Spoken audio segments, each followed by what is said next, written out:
Hello everyone, welcome to another episode of Music of the Week. I don't know why I said it like that, I've never done it like that before, but we have 6 albums to go through, and spoiler alert, it was a really fucking good weekend.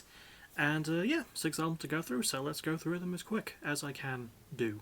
We begin with Aaron West and the Roaring Twenties and their third and potentially final album titled In Lieu of Flowers. Now, Aaron West and the Roaring Twenties is a project I've known about roughly since around the time they started because they're the side project, the solo project of the Wonder Years frontman Dan Soupy Campbell, who is just an awesome person in general.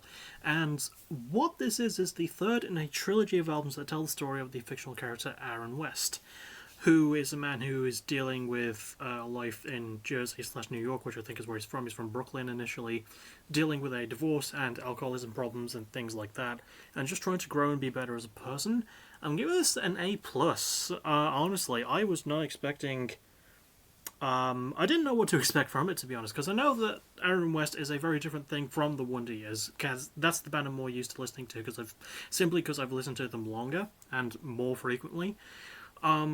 But yeah, no, this was an incredibly well told story, a greatly told concept of the character of Aaron as he's trying to navigate through the grief he's going through. One of my favourite songs on the album, by the way, I don't remember the title of it, but it's inspired by the fact that, because much like Dan has an actual band, Aaron has a band in the Aaron West universe, and they were supposed to go on tour, and a lot of the things that happen in the Aaron West universe are inspired by real life. And there was a case where, even though Aaron West and the Roaring Twenties is a Dan Soupy Campbell solo thing, he does have backing bands. And back in 2020, no, it wasn't back in 2020, it was more recently than that, I think. But they were supposed to go on a tour in the UK, but everyone caught COVID except for Dan, and he used that as a basis for a song on the album, because everyone in the backing band of Aaron West caught COVID except for Aaron West, which I thought was a really interesting idea. Anyway, besides that, it's just a greatly told concept from Aaron's point of view as well.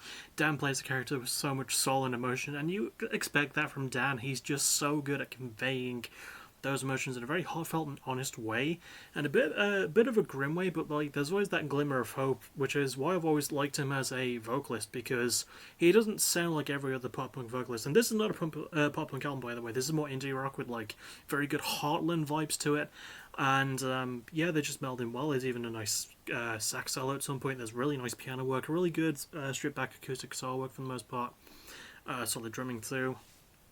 Really nice production on it as well. I really like how it was fleshed out, and the pacing's pretty good as well. I will admit my main sort of issue is the fact that near the final song can make it feel ambiguous, but when I found out that was at the entire point, I was like, oh, that's cool, and it does feel weird considering it's supposed to be the last of a trilogy that they would leave it ambiguous there, but all in all, still absolutely fantastic stuff. And my first Aaron West album in full, too, of the three, so I definitely need to go back over the other two to get more context of the story. But it's a well told story, it's very emotional, really good lyricism, great performance from Dan, especially. Yeah, good instrumentation, just a lot of experimental stuff, too, that really keeps grounded nicely. So, can recommend. Next, we have one that's much shorter in both band name and album name. We have Belmont and their third album, Liminal. Liminal is a relatively small word for something with 3 syllables.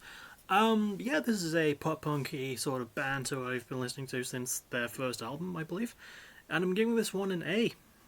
It was really goddamn good. I did like that it was a more sort of technically challenging album for the band. It's got more versatile instrumentation. It's got some nice synth work to it, but this is their most easy core leaning album as well. It's got a lot of really fast paced riff work, which really helps nicely. The performances are really good. The lead singer absolutely does a great job.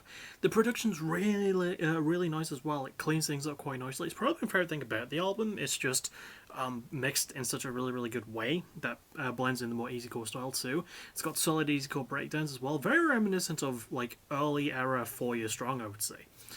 Even the more recent stuff, but without the psychedelic edge. And I hope that they keep that weird shit that they did in Brain Pain, because that was amazing.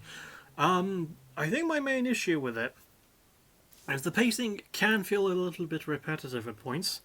And also, there's not really a good overarching theme in terms of the lyrics. There's good wordplay with the lyrics, and, mostly stuff I think maybe about anxiety and individuality. I don't know, I couldn't really find anything that stuck to any particular song. But the way it's written, again, reminds me of how 4 Year Strong write their lyrics as well. Very contradictory and very, like, clever with how it turns things.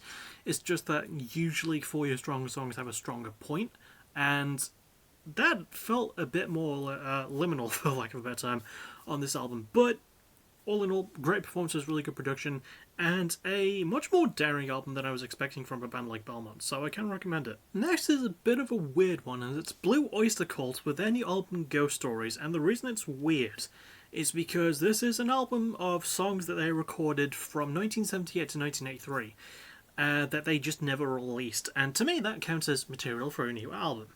And they've produced the stuff on it like on and off for a while, and I know that it's called Ghost Stories because it's the last recordings of a former band member who passed away like a decade ago. I don't remember the name. I'm giving this the lowest grade of the episode, which is B-, and thing is, for its time, it doesn't feel super archaic, especially in terms of the riff work. I mean, there's a reason that those Blue Oyster Cult old school riffs, I haven't listened to a lot of Blue Oyster Cult songs, I will admit, and this is my first full album by them, but there's a reason that style worked for the time. It's really brought along well to the modern era. There's like that nice psychedelic rock and roll edge to things. The guitar solos are especially fantastic, and the stories that they try and tell are really good. And the performances are quite nice as well. A little bit phoned in, but you know, have that sort of weird chill vibe. And I don't fully hate the production. I just think maybe it's the pacing, also a bit of the lyrics as well, because there's not really any. Again, there's not really a theme that glues things together. You know, there's not really a narrative, which is weird because they're called ghost stories, and you would think that that would lean itself to try and tell a story, but it doesn't do that. And I think in pacing is a bit repetitive as well. There's a few songs that drag on quite a little bit. Well, just quite a bit, no little about that. That do take a while to get to the point. And the thing is, like, it's mostly, like, first half's a bit good instrumentation. The second half of those songs can sometimes feel like filler material. But there's also nice experimentation with it as well. That helps to keep it interesting at the very least, so I can't fully fault it for that. It's good, and like lowest grade, the episode being a B- is never a terrible thing. I just wish that they, just I don't know, they had all this time because these are songs from like almost 50 years ago that they had so much time to work on, and I feel like they could have produced them a little bit better in terms of just content lyrically. It's still a really good album though, and still one I recommend you listen to if you like that old school style of Blue Oyster Cult. Next is Idler with Eviscerate, and much like with Blue Oyster Cult's album, which I literally just talked about, this one also has a similar sort of thing. This is not songs recorded from over 40 years ago because the band haven't been around for that long, obviously. Giving this a B+, I thought it was really, really good post-hardcore prog metal stuff, right? I feel like it was a bit too safe in terms of production. I do think that production is nice and clean, and I like a lot of the instrumentation, but a lot of it feels like it's holding itself back, which is weird because there are so many points of this element. There are pulses of them daring to do more. There are pulses of them trying to be a bit more clever and a bit more risque with things, and they don't take those chances, which is weird because these song titles would indicate that a story is trying to be told, and it's not. There is some stuff about like violence and grief, which are really interesting themes, but and while the lyrics are mostly well written for those themes and do fit the tone, I wish that the lead singer would shut the fuck up at some points. That's not a complaint I've ever really had, but like there were so many points where it just felt like he was trying to be the star of the show, and he's a talented vocalist, don't get me wrong, really good screamer, really good singer, like he's got that stuff on point. Damn point and on pat. I don't know who Pat is, but poor them. But yeah, that is...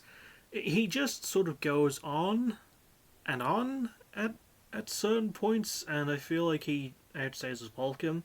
It's not a bad performance, and the dude obviously has charisma, but it feels like it's a bit overbearing. I do like the instrumentation all in all, though, and I do like some of the pacing. I just wish that they leaned more into the more interesting parts of the album. It does feel like it's holding itself back for the most part, but I do enjoy it for what it is, and yeah, I really wish that they tried to tell more of a concept with it. Next we have probably one of the most important albums I've ever covered this year, definitely the most important one in this video. English Teacher with their debut album This Could Be Texas. Now, English Teacher are an English band. They're from Leeds in the UK. And I'm giving this one, no joke, one of my rare all across the board A pluses. I don't know what it was about this one. This is one of the albums I listened to the most the past week, by the way, because I wasn't really fully sure how I felt about it at first. This and the last album I'll be covering as well. This is an indie rock album with a lot of synth and piano elements and other weird stuff. There's like a saxophone solo in the third song, I believe. That unlike the last Dinner Party, which felt way too safely designed and more purposeful in terms of that design, but without the impacts. And unlike the Crawlers album, which was, admittedly, you have to admit, it was a bit bloated, this one had those ambitions that those albums had, but kept itself grounded in some form of reality. The vocalist, most of the songs focus on her growing up mixed race in the UK, and they also tell stories of her losing things as well, and her anxieties and things like that, and so wonderfully told too, and her and some body dysmorphia I think is a theme as well. I could be wrong about that, but yeah, there is a song called Saibu, which is what makes me think about that being a thing. But that's also a thing about the album as well. It's a very funny album and a very sort of self-deprecating, but without being self-pitying. You know, sort of reminded me of Pissed Jeans' new album in that way. Just absolutely knew what it wanted to do. The structuring is phenomenal. A few of the songs are maybe a little bit long, but they have so many ways of experimenting with this sound, and the instrumentation is really well timed. I love how they're working the guitar and the bass and the drums, all great, all fantastically produced as well. And the weirdest thing I just remembered, this album was released through Island Records, the same album that released the last Dinner Parties one. How is this one better? And it only came out 2 months after the last Dinner Parties album, I think. Yeah, no, fucking great production from the producer whose name I've forgotten, but text will be here to say that name. Pacing is phenomenal, tells a really, really good story. Well, I mean, there's not really a story to be told, it's just really, really nice interpersonal things from the lead vocalist. Really good writing, honestly, in terms of that lyricism and in terms of the instrumentation. Great experimentation, fantastic production. I can't think of a thing that's wrong with it. Again, maybe a couple of the songs being a little bit long, having the slight dragging problem that Blue Oyster Cult one had, but again, this one just works in so many interesting elements and has that delightful human heart that was really lacking on Crawlers and Last Dinner Parties albums. So, if you want what those albums could have sounded like, I fully fucking recommend English Teachers, This Could Be Texas. And finally, we stay in England, going to Manchester for Ingested, and their newest album, The Tide of Death and Fractured Dreams. So, this is a deathcore act, a melodic death metal-y sort of deathcore act, and I'm giving this one an A-, and much like I sort of alluded to earlier with English Teachers' new album, this is the other album I listened back to quite a lot so that I could get more of a feel for it, and I'm giving it an A-. I do think, of the 3 Ingested albums I've heard, it's probably their weakest. Don't get me wrong, it's still really goddamn good. It's got great breakdowns, really good instrumentation. In terms of that, just good riff work in general, solid heaviness, the drumming is insane. Jason Evans is still an amazing vocalist, and he even incorporates some really good clean singing, like this sort of deep low register, which is really nice to listen to. And I do think the pacing is pretty good as well. I kind of feel like the structuring is a bit on the basic and ham-fisted side at points, and the production really doesn't cut things. In terms of lyricism, there's enough of an emotional sort of thing, and there's really good themes of grief and violence, much like with Idler's album, funnily enough. And some good political themes as well, like greed, but this one doesn't have the same emotional fulfillingness that Ashes Lie Still, their last album, did. You know, I listened back to this one, and I just didn't feel connected fully to it. You know, it felt like I was just listening to a really good deathcore album from a band I know does it well. And that was kind of it. I mean, that's not a problem at the end of the day, and it's still got some good writing to it. It's still got really good riff work to it, and again, the pacing is, well, not the pacing, the performances are quite good.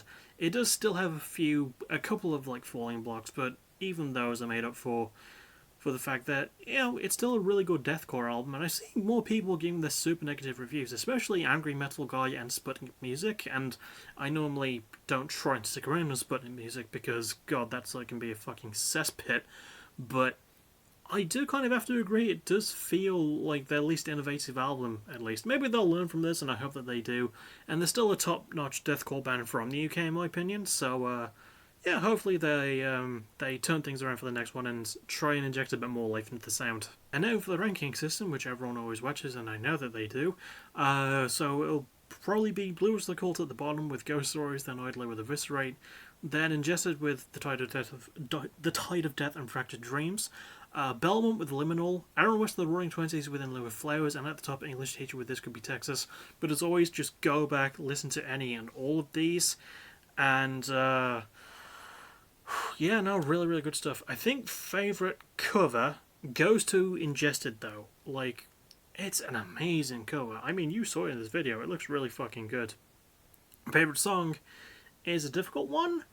It's between Yearning Daffodils, I think it's called. It's Learning Daffodils? It's something Daffodils. Again, text, I'm so sorry. It's between that from English Teacher's new album, or In Lieu of Flowers, the title track from In Lieu of Flowers, and I think I'm gonna go with the latter. Funnily enough, they both have some sort of flower connection. I didn't realise that until now. But go listen to all of this stuff again, as always, to formulate your own opinions, because that's what makes the shit that we do interesting. That will about do it from me. The next thing you'll see me for will be tomorrow night, because there's going to be a return stream after Break Even, which was a much better show than I remember it being. I got a chance to just watch it in full yesterday, and still a banger show. Still the weakest of Season 6, I will admit, but still really, really good shit. Like, that Hell in Cell match was really good. Raya Wanu Diego Ryan was amazing. And the International Championship match was pretty good too. Some solid bangers all around. And I'll see you all tomorrow for that, as well as a reaction probably to the new Architect song. So, I'll be doing those tomorrow, looks like. And as always, thank you for watching. You're awesome. Bye-bye.